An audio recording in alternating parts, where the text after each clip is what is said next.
ನಮಸ್ಕಾರ. ವಾಗರ್ತ ಇವ ಸಂಪ್ರತೋ ವಾಗರ್ತಃ ಪತಿಪತೆಯ ಜಗತಃ ಪಿತರ ಒಂದೇ ಪಾರ್ವತಿ ಪರಮೇಶ್ವರು. ಗುರುಜಿ, ತುಳಸಿ ಪೂಜೆ ಸಾಮಾನ್ಯವಾಗಿ ನಮ್ಮ ಹೆಣ್ಣು ಮಕ್ಕಳೆಲ್ಲ ಕೂಡ ದೇವರ ಪೂಜೆಯ ಜೊತೆಗೆ ತುಳಸಿ ಪೂಜೆನೂ ಕೂಡ ಮಾಡ್ತಾರೆ. ಬೆಳಗಿನ ಜಾವ ಹಾಗೆ ಸಂಜೆಯ ಸಂದರ್ಭದಲ್ಲಿ ತುಳಸಿ ಪೂಜೆ ಯಾವ ಟೈಮ್ನಲ್ಲಿ ಮಾಡಿದ್ರೆ ಒಳಿತಾಗತ್ತೆ, ಹಾಗೆ ತುಳಸಿ ಗಿಡದ ಹತ್ರ ದೀಪವನ್ನು ಹಚ್ಚುವ ಮಹತ್ವದ ಕುರಿತಾಗಿ ಸಂಪೂರ್ಣ ಮಾಹಿತಿಯನ್ನು ತಿಳಿಸ್ಕೊಡಿ. ಗುರುಭ್ಯೋ ನಮಃ. ಜ್ಯೋತಿಷ್ಯ ಶಾಸ್ತ್ರದ ಪ್ರಕಾರ, ಹಿಂದೂ ಪುರಾಣಗಳ ಪ್ರಕಾರ ಇರುವಂತಹ ಪೂಜೆ ಪುನಸ್ಕಾರಗಳಿಗೆ ವಿಶೇಷವಾದ ಸ್ಥಾನಮಾನ, ಗಿಡಮೂಲಿಕೆಗಳ ಔಷಧಿಗಳಿಗೂ ಸಂಬಂಧಪಟ್ಟಂತೆ ಎಲ್ಲ ತರಹ ಮನೆ ಕುಟುಂಬದಲ್ಲಿ ಇರುವಂತಹ ಎಲ್ಲ ತರಹ ಸಮಸ್ಯೆಗಳನ್ನು ಹೋಗಲಾಡಿಸುವಂತಹ ಏಕೈಕ ಒಂದು ಪ್ರಾಮುಖ್ಯತೆ ಕೊಡುವಂತಹ ಒಂದು ಗಿಡ ಅಂತಂದರೆ ಅದು ತುಳಸಿ ಗಿಡ. ಈ ತುಳಸಿ ಗಿಡ ಹೇಗೆ ಬಂತು ಅನ್ನುವಂಥದ್ದು, ರಾಕ್ಷಸರು ಮತ್ತು ದೇವತೆಗಳು ಕ್ಷೀರ ಸಮುದ್ರ ಮತ್ತು ಸಮುದ್ರ ಮಂಥನ ಮಾಡುವಾಗ ಈ ಅಮೃತದಿಂದ ಬಂದಂತಹ ಒಂದು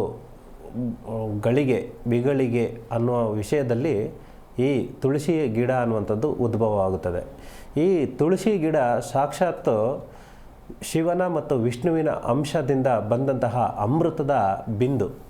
ಈ ಅಮೃತ ನಮಗೆ, ನಮ್ಮ ಇಡೀ ಮನುಕುಲಕ್ಕೆ ಒಂದು ದಾರಿದೀಪವಾಗಿ, ಒಂದು ಜೀವನಕ್ಕೆ ಉದ್ಧಾರಕ್ಕೋಸ್ಕರ, ಪ್ರತಿಯೊಂದು ಮನೆ ಉದ್ಧಾರಕ್ಕೋಸ್ಕರ ಮತ್ತು ಸಮಾಜದ ಲೋಕ ಕಲ್ಯಾಣಕ್ಕೋಸ್ಕರ ಈ ತುಳಸಿ ಗಿಡವನ್ನು ಆರಾಧನೆ ಅನ್ನುವಂಥದ್ದು ಮಾಡ್ತೀವಿ.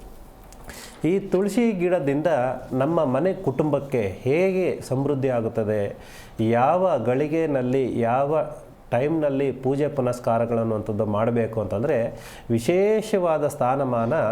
ಇದನ್ನು ತುಳಸಿ ಗಿಡವನ್ನು ಬ್ರಾಹ್ಮಿ ಮುಹೂರ್ತದಲ್ಲಿ ಮತ್ತು ಗೋಧೂಳಿ ಮುಹೂರ್ತದಲ್ಲಿ ಕಡಾಖಂಡಿತವಾಗಿ ಈ ತುಳಸಿ ಪೂಜೆಯನ್ನು ಮಾಡಲೇಬೇಕಾದಂತಹ ಹಿಂದೂ ಸಂಪ್ರದಾಯಗಳ ಪದ್ಧತಿಗಳು. ಮತ್ತು ಈ ತುಳಸಿ ಗಿಡದ ಎಲೆಗಳನ್ನು ತೀರ್ಥದಲ್ಲಿ ಉಪಯೋಗಿಸ್ತೀವಿ. ಏನಕ್ಕೆ ಅಂತಂದರೆ, ಈ ತೀರ್ಥದಲ್ಲಿ ಉಪಯೋಗಿಸುವಂತಹ ಪ್ರಾಮುಖ್ಯತೆ ಏನಕ್ಕೆ ಕೊಡ್ತೀವಿ ಅಂತಂದರೆ, ಶಿವನ ಅಭಿಷೇಕ ಆದ ನಂತರ ವಿಷ್ಣುವಿನ ಅಂಶವನ್ನು ಪೂಜೆ ಸಂಪೂರ್ಣವಾಗಿ ಆದ ನಂತರ ಅಲ್ಲಿಂದ ಬಂದಂತಹ ಜಲವನ್ನು ತುಳಸಿಯ ಮುಖಾಂತರದಿಂದ ತೀರ್ಥ ರೂಪದಲ್ಲಿ ತೆಗೆದುಕೊಂಡಾಗ ನಮ್ಮಲ್ಲಿ ಇರುವಂತಹ ಎಲ್ಲವೂ ನಶ್ವರ ಸಂಪೂರ್ಣವಾಗಿ ಆಗುವಂತಹ ಯಾವುದೇ ಒಂದು ಕೆಡುಕು ಅನ್ನುವಂಥದ್ದು ಸಂಪೂರ್ಣವಾಗಿ ನಶ್ವರ ಆಗೋಗುತ್ತೆ. ಮತ್ತು ನಮ್ಮಲ್ಲಿ ಒಂದು ಹೊಸ ಜ್ಞಾನ ಅನ್ನುವಂಥದ್ದು ಹುಟ್ಕೊಳ್ಳುತ್ತೆ. ಮತ್ತು ನಮ್ಮಲ್ಲಿ ಇರುವಂತಹ ಯಾವುದೇ ಒಂದು ಲೋಪದೋಷಗಳನ್ನು ಕೂಡ ಆರೋಗ್ಯಕ್ಕೆ ಸಂಬಂಧಪಡುವಂತಹ, ಅನಾರೋಗ್ಯಕ್ಕೆ ಸಂಬಂಧಪಡುವಂತಹ ಯಾವುದೂ ಕೂಡ ನಮ್ಮಲ್ಲಿ ಇರುವಂತಹ ವೈರಾಣುಗಳನ್ನು ಸಂಪೂರ್ಣವಾಗಿ ನಾಶಪಡಿಸೋದಕ್ಕೆ ಶಕ್ತಿ ಅನ್ನುವಂಥದ್ದು ಈ ತುಳಸಿ ತೀರ್ಥದಲ್ಲಿ ಅನ್ನುವಂಥದ್ದು ಇದೆ. ಬದುಕಿರುವಾಗ ಹೇಗೆ ನಮಗೆ ಆರೋಗ್ಯದಲ್ಲಿ ಮತ್ತು ಜ್ಞಾನಕ್ಕೆ ಸಂಬಂಧಪಡುವಂತಹ ತುಳಸಿ ನೀರನ್ನು ತೆಗೆದುಕೊಳ್ತೀವೋ, ಹಾಗೆ ಕೊನೆಗಾಲದಲ್ಲೂ ಕೂಡ ಕೊನೆ ಉಸಿರು ಎಳೆಯುವಾಗ ಮೋಕ್ಷ ಪ್ರಾಪ್ತಿಗಾಗಿ, ಅಂದರೆ ವೈಕುಂಠ ಯಾತ್ರೆ, ಸ್ವರ್ಗ ಸುಖವನ್ನು ಅನುಭವಿಸೋದಕ್ಕೋಸ್ಕರ, ಸ್ವರ್ಗದ ಬಾಗಿಲನ್ನು ತೆರೆಯುವುದಕ್ಕೋಸ್ಕರ ತುಳಸಿ ನೀರನ್ನು ಕೂಡ ಉಪಯೋಗಿಸ್ತೇವೆ. ಮುಖ್ಯವಾಗಿ ಈ ಮನೆ ಕುಟುಂಬಕ್ಕೆ ಸಂಬಂಧಪಡುವಂತಹ ಎಲ್ಲ ಸಮಸ್ಯೆಗಳನ್ನು ಪರಿಹಾರ ಮಾಡಿಕೊಳ್ಳುವುದಕ್ಕೆ ಈಗ ಹೇಳ್ದಾಗೆ ಬ್ರಾಹ್ಮಿ ಮುಹೂರ್ತದಲ್ಲೂ ಮತ್ತು ಗೋಧೂಳಿ ಮುಹೂರ್ತದಲ್ಲಿ ವಿಶೇಷವಾಗಿ ಸ್ಥಾನಮಾನ ಅನ್ನುವಂಥದ್ದು ಪೂಜೆಗೆ, ತುಳಸಿ ಪೂಜೆಗೆ ಅನ್ನುವಂಥದ್ದು ಕೊಡ್ತೀವಿ. ಈ ತುಳಸಿ ಪೂಜೆಯಿಂದ ಮನೆಗೆ ಮತ್ತು ಯಾರು ಮಾಡ್ತಾರೋ ಅವರಿಗೆ ಹೇಗೆ ವೃದ್ಧಿ ಆಗುತ್ತದೆ, ಹೇಗೆ ಕನೆಕ್ಟ್ ಆಗುತ್ತದೆ ಅಂತಂದರೆ, ಮನೆ ಅಂಗಳದಲ್ಲಿ ಇರುವಂತಹ ತುಳಸಿ ಗಿಡದಿಂದ ಪೂಜೆ ಮಾಡಿದಾಗ ಮನೆ ಒಳಗಡೆ ಮತ್ತು ಮನೆಗೆ ಸಂಬಂಧಪಟ್ಟಂತಹ ವಾಸ್ತು ಲೋಪದೋಷ ಮತ್ತು ಯಾರು ಪೂಜೆ ಮಾಡ್ತಾ ಇದ್ದಾರೋ, ಯಾರು ಸುಮಂಗಲಿ ಪೂಜೆ ಮಾಡ್ತಾ ಇದ್ದಾರೋ ಆ ಹೆಣ್ಮಗಳಿಗೂ ಮತ್ತು ಮನೆ ಕುಟುಂಬಕ್ಕೆ ಸಂಬಂಧಪಟ್ಟಂತಹ ಎಲ್ಲ ಸದಸ್ಯರಿಗೂ ಕೂಡ ಒಂದು ಲಕ್ಷ್ಮೀ ಕಟಾಕ್ಷ, ಆರೋಗ್ಯಕ್ಕೆ ಸಂಬಂಧಪಡುವಂಥದ್ದು ಮತ್ತು ಹಣಕಾಸಿಗೆ ಸಂಬಂಧಪಡುವಂತಹ ಎಲ್ಲ ವಿಷಯಗಳನ್ನು ಕೂಡ ನಮಗೆ ತುಳಸಿ ಪೂಜೆಯಿಂದ ನಮಗೆ ಲಭಿಸುತ್ತದೆ. ಜಿ ಕನ್ನಡ ನ್ಯೂಸ್ ಈಗ ನಿಮ್ಮ ಮನೆಯಲ್ಲೇ ನೋಡಿ. ಎಲ್ಲ ಕೇಬಲ್ಗಳಲ್ಲಿ ಈಗ ಲಭ್ಯ.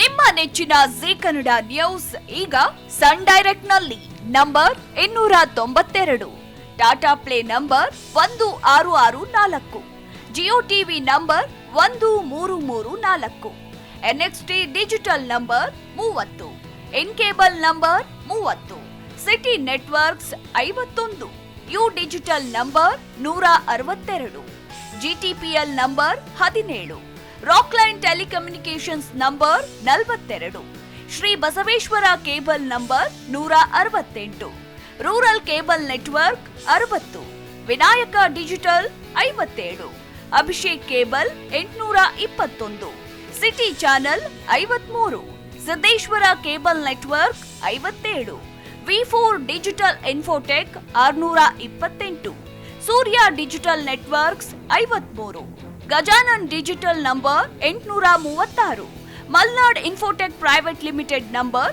56, Metrocast number 830, Victory digital number 167ರಲ್ಲಿ ನೋಡಿ ಆನಂದಿಸಿ.